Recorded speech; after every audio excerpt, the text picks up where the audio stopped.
Belanda ternyata ingin menguasai daerah Delhi yang dikenal subur tersebut. Dalam perjanjian itu disebut antara lain bahwa Siak beserta daerah-daerah takluknya sampai batas Tamiang yang berbatasan dengan Aceh berada di bawah perlindungan pemerintah Belanda. Ia melihat potensi wilayah yang dianggapnya cocok untuk tanaman tembakau dan segera mengadakan penelitian daerah-daerah mana yang dapat menghasilkan tembakau bermutu tinggi. Delhi menjadi wilayah pertama usaha perkebunan yang dijalankan oleh Nianyus yang mendapatkan konsesi tanah seluas 4.000 bahu di dekat sungai Delhi dari Sultan Delhi, Sultan Muhammad Perkasa Alam. Pemberian konsesi tanah merupakan sumber pemasukan yang penting bagi elit pribumi yang kadang-kadang para penjabat rendah pun meminta imbalan atas kerjasama itu. Mula-mula pengusaha perkebunan mendatangi orang yang paling berpengaruh di wilayah itu, seperti penjabat-penjabat kesultanan untuk meminta bantuan menjadi perantara dalam berhubungan dengan sultan. Akan tetapi, pembuka perkebunan hanya melibatkan perkebunan dan pihak sultan, tanpa musyawarah dengan para pemuka masyarakat terutama kepala kampung di wilayah akan dijadikan perkebunan.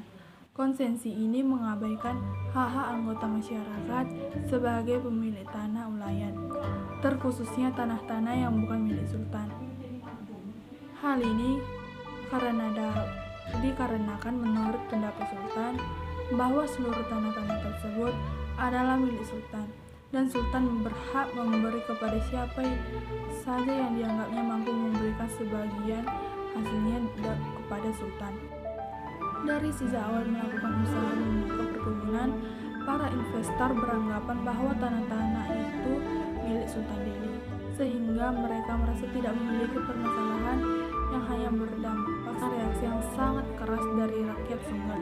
Sehingga pada tahun 1872 terjadilah awal yang dipimpin oleh Datuk Budi Usman Surbakti. Datuk Budi Usman Surbakti merupakan putra terbaik pada masa kerajaan Sunggal. Ia merupakan keturunan ke-11 yang melanjutkan kepemimpinan dari pemerintah tradisional Sunggal. Kemampuan lain yang dimiliki olehnya yaitu keberhasilan dalam menyatukan hati dan jiwa masyarakat Karo, Melayu, Aceh, dan Dayak.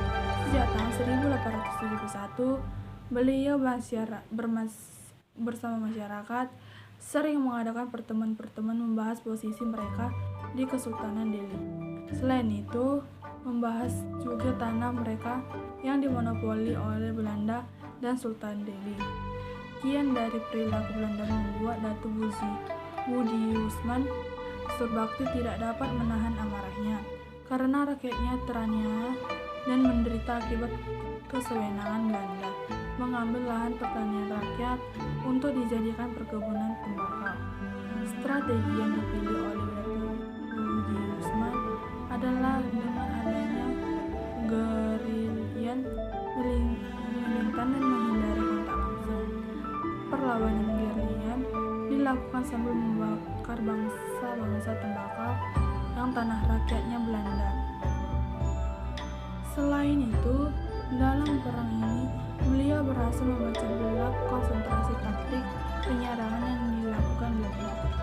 Meskipun para pejuang hanya memiliki senjata yang sederhana seperti pedang, tombak, dan senapan lonceng, perjuangan rakyat Sunggal ini memancing perjuangan dari Karo yang bernama Kiras bangun untuk ikut mengusir Belanda dari tanah Sumatera Timur.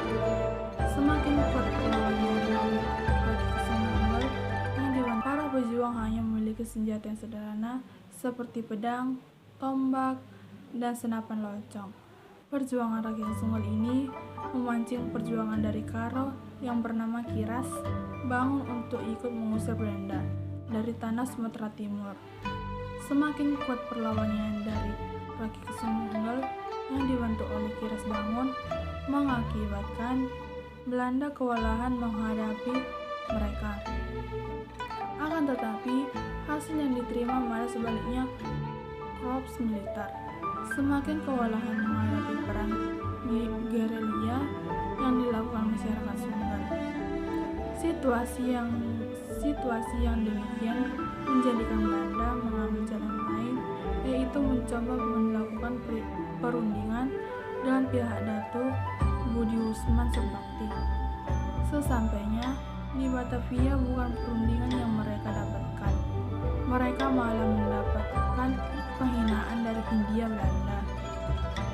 Dengan gubernur menyatakan rakyat Sunggal harus meminta maaf atas perlakuan mereka yang telah berani melawan Hindia Belanda.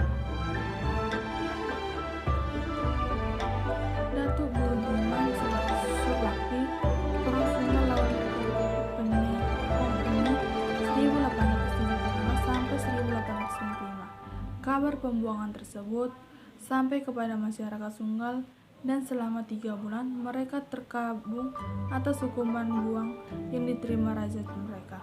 Perjuangan tersebut kiranya berhasil mereka lakukan, tetapi akibatnya licik pemerintah Hindia Belanda, mereka harus melalui wilayah mereka sambil mereka diambil alih oleh pemerintah.